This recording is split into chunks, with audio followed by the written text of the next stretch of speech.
네, 반갑습니다. 저 마이브의 임석영이라고 합니다. 오늘 그 국내 SNS 기업의 생태계 발전을 이라는 주제를 가지고 간담회를 할 건데요. 1시간 정도 진행을 할 예정입니다. 근데 간담회라는 게 항상 해보면 1시간이 긴 것 같지만 또 금방 훅 지나가더라고요. 그래서 시간이 많지 않은 관계로 그 사전에 저희가 패널분들한테 질문을 좀 드렸어요. 그 질문을 먼저 여쭤보고 또 이제 다른 분들, 패널분들 중에 다른 분들 의견 있으신 분들 한두 분 더 의견을 듣고 마지막에 여기 계신 참석자분들도 추가로 질의나 어떤 토론을 하고 싶은 이야기가 있으면 이야기를 들어보는 순서로 진행하겠습니다. 오늘 간담회 주제가 이제 국내 SNS 관련 기업의 생태계 발전에 대해서 토론을 해보려고 하는데요. 아시다시피 안타깝게 국내 인터넷 기술 생태계가 참 열악하죠. 네, 모두 다 느끼고 계실 거고요. 특히 소셜 분야는 이제 국내 기반 오픈 플랫폼이 거의 전무하다시피 하다 보니 참 여전히 저희가 이제 글로벌 소셜 서비스들에 의존을 하고 있고 생태계 활성화가 아직은 많이 열악한 것 같습니다. 그리고 아이러니하게 SNS 기업들은 관계를 가지고 서비스를 하고 비즈니스를 하는 회사잖아요. 근데 이제 오늘 이 자리가 어떻게 보면 관계 비즈니스 하시는 분들이 관계를 잘 맺는 자리이 없었다. 그죠? 사실 관계를 비즈니스 하시는 분들이 관계를 잘 맺고 서로 협업하고 탄생하고 이런 걸 잘 해야 되는데 국내 그런 생태계가 아직은 열악했던 것 같습니다. 그래서 우리가 뭐 대기업이나 리딩 기업만 바라볼 것이 아니라 여기 계신 우리 기업들도 뭔가 이렇게 코드를 맞춰보면 멋진 시너지가 나올 수 있는 그런 모델이 나오지 않을까 생각을 좀 해보고요. 그런 바람들, 좋은 의견들을 좀 이 자리에서 논의를 해보고 실제 실현 가능한 것들을 한번 만들어 보고자 합니다. 네, 오늘 참석하신 분들 잠깐 소개를 좀 해드리겠습니다. KT 고용보건 본부장님이 아까 참석을 하셨었는데 오늘 자제분이 고려대학교에 수시로 합격을 하셨대요. 그래서 오늘 꼭 안아주고 축하를 해줘야 돼서 지금 급히 좀 가셨고요. 고벤처를 만드셨고 그 다음에 한국엔젤투자협회를 만드신 고영호 회장님 나와 계십니다. 한국소셜네트워크협회 이용옥 부회장님 있습니다. 그리고 글로벌 벤처캐피탈이죠. DFJ 아베나의 전도영 이사님 나오셨습니다. 그다음에 강릉원주대 최재원 교수님 나와주셨습니다. 소셜 컴퓨팅 연구소 소장님이신 한상기 박사님. 소셜 라이브러리를 서비스하고 계신 주 CGO의 김원인 대표님. 먼저 첫 번째 질문을 좀 드리고 싶습니다. 첫 번째 질문은 국내 스타트업과 벤처기업을 위해서 우리 고영호 회장님이 한 3년 전부터 열심히 수고를 하고 계셨고 최근에 그래서 엔젤투자협회도 만드셨고 스타트업이나 벤처들이 초기 기반 투자 받기 전에 시드머니를 받을 수 있는 그런 자금을 마련하신 걸로 알고 있습니다. 그래서 이제 국내 스타트업의 벤처의 성공을 위한 그런 차원에서 보면 또 정부의 지원 제도라든가 문제점 그런 개선할 수 있는 방안들을 좀 많이 고민을 했을 것 같아요. 그런 부분들을 한번 여쭤보고 싶은데요. 고 회장님 어떤 생각을 갖고 계신지 잠깐 말씀해 주십시오. 반갑습니다. 글쎄 지금 우리나라의 창업 환경이 별로 그렇게 잘 되어 있지 않습니다. 유럽에서 2005년도인가 왜 우리는 빌 게이츠가 안 나오나 하고 조사를 해봤더니 실패를 용인하는 문화가 안 만들어져서 유럽에서는 빌 게이츠 같은 사람이 안 나온다. 그렇게 조사 연구 결과가 나왔다고 그랬는데 우리나라도 지금 유럽보다 훨씬 더 열악하죠. 똑똑한 아이들은 도시나 이런 대기업 이런 안정된 직업을 선호하고 창업을 기피하는 그런 상황이 되어 있는데 이게 저는 이제 두 가지가 선행이 되어야지 창업이 활성화될 수 있다는 생각을 합니다.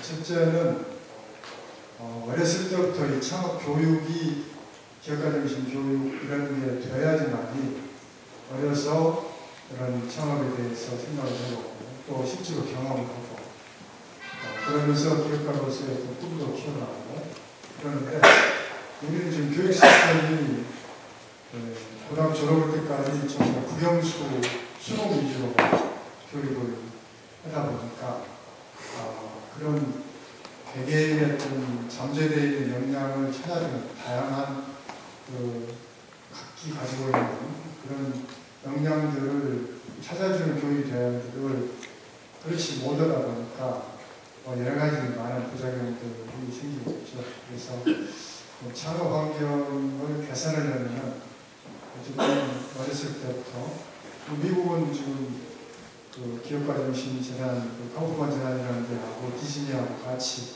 합작을 해가지고 게임으로 만들어가지고 유치원 때부터 그런 기업가정신 교육을 시킵니다.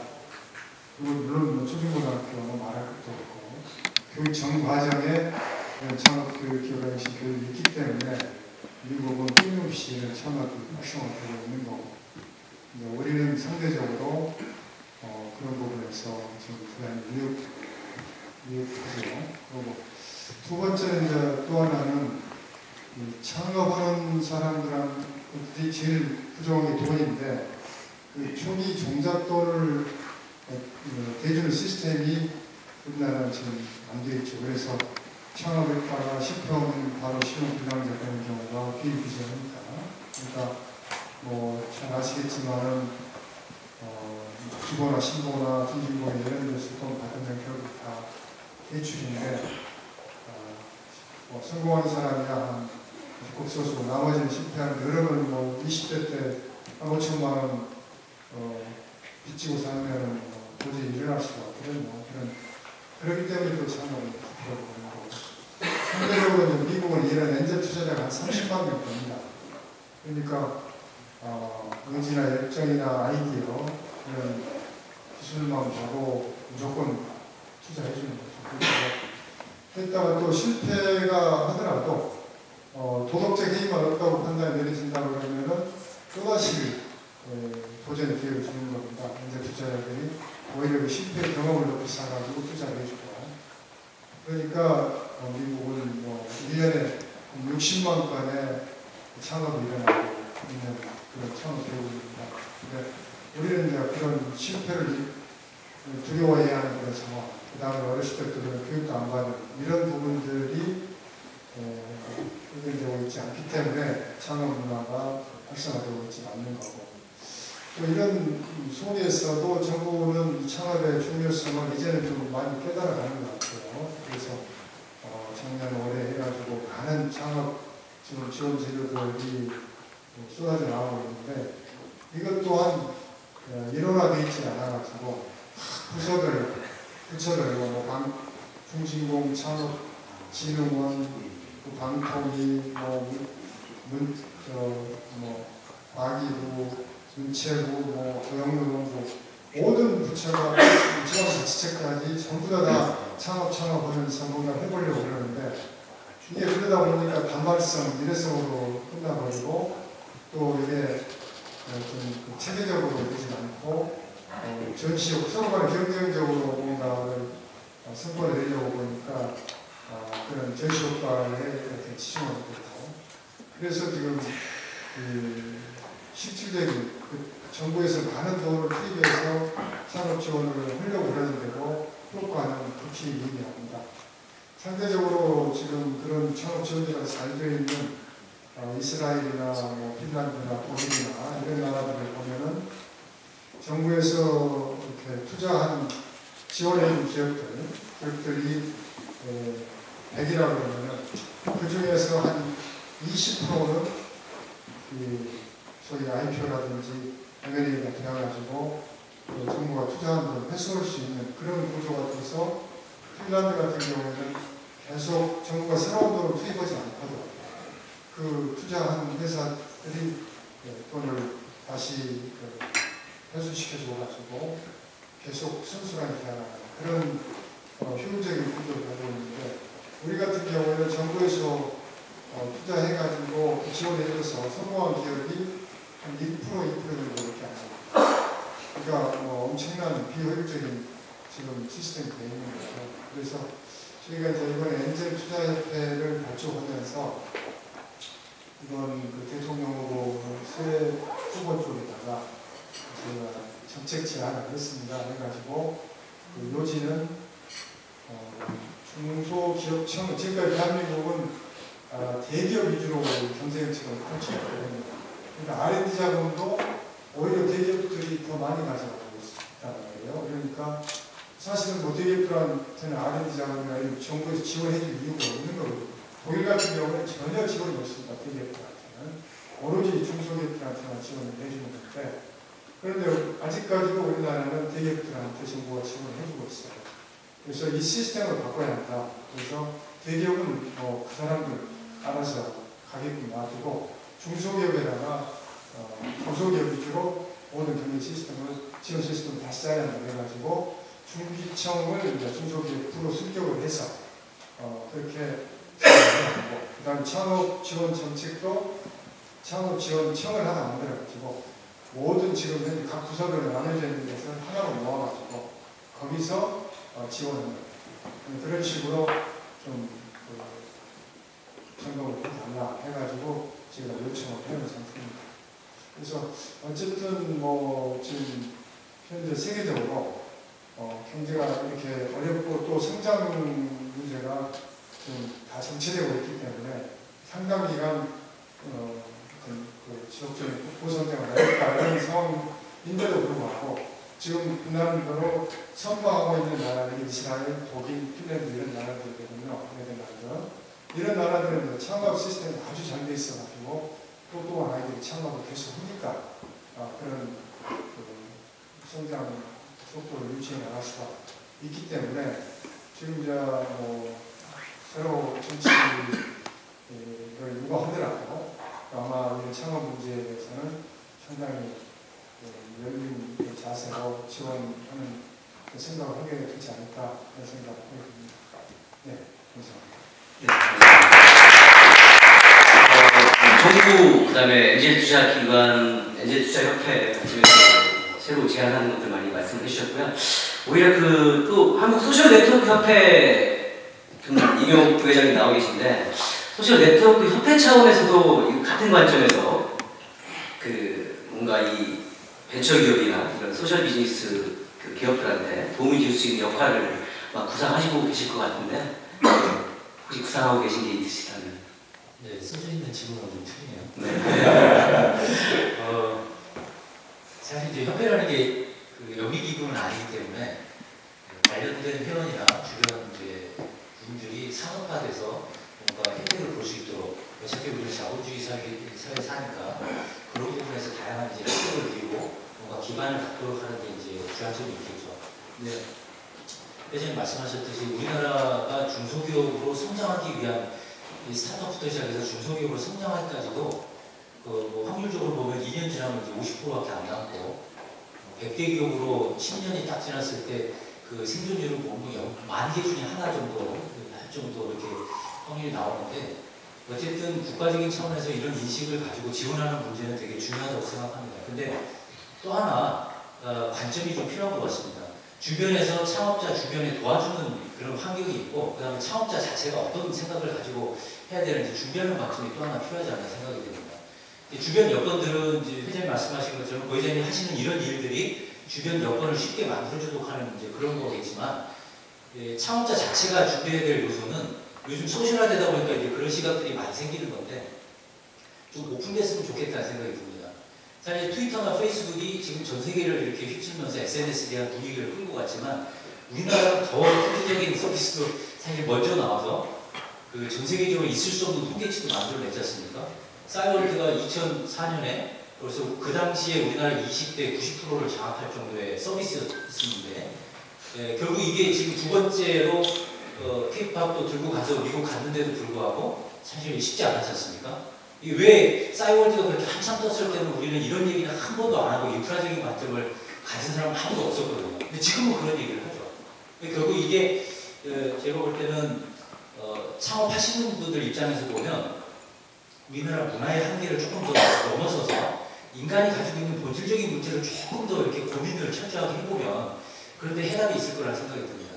싸이월드 예를 들어서 관련되신 분들 죄송합니다만 어쨌든 이제 외국 나가서 2번이나 실패한 사례가 있기 때문에 어떻게 보면 이제 좋은 벤치마킹 사례가 되는 건데 일촌이라는 개념은 그 당시 우리에게 너무 좋았죠.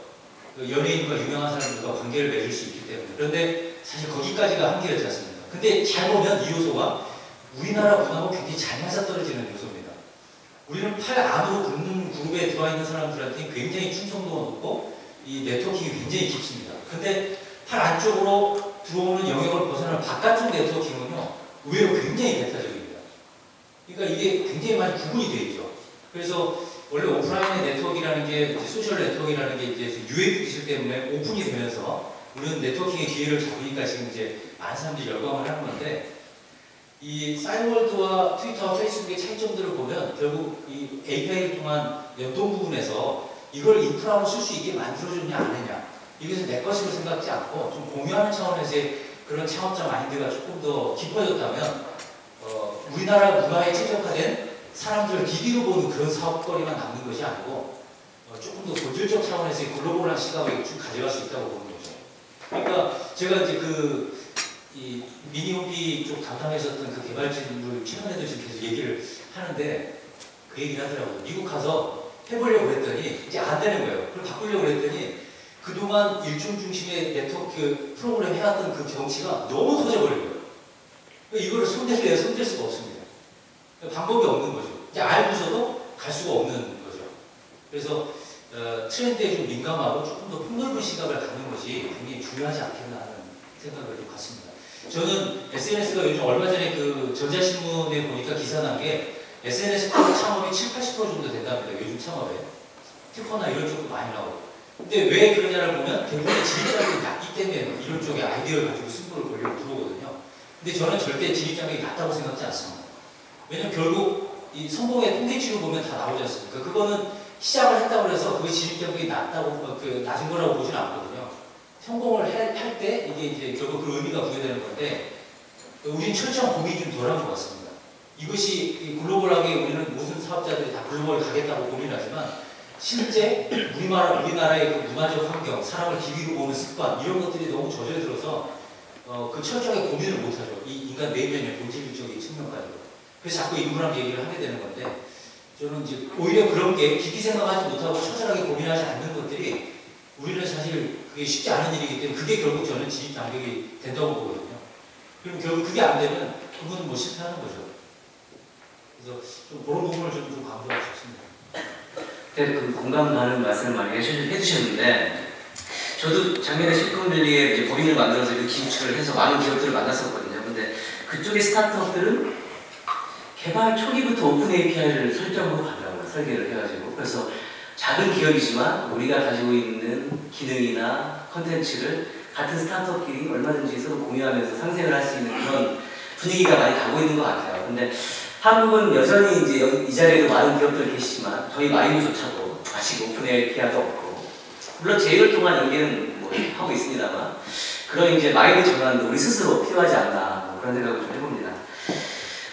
그리고 뭐 이 자리에 와 계신 분들이 아무래도 투자에 대해서도 되게 민감할 것 같아요. 관심도 많으실 것 같고 SNS 국내 기업이 아무래도 이제 스타트업 기업이 많다 보니까 이제 국내 VC 투자를 담당하시는 분들 의견도 좀 듣고 싶은데요.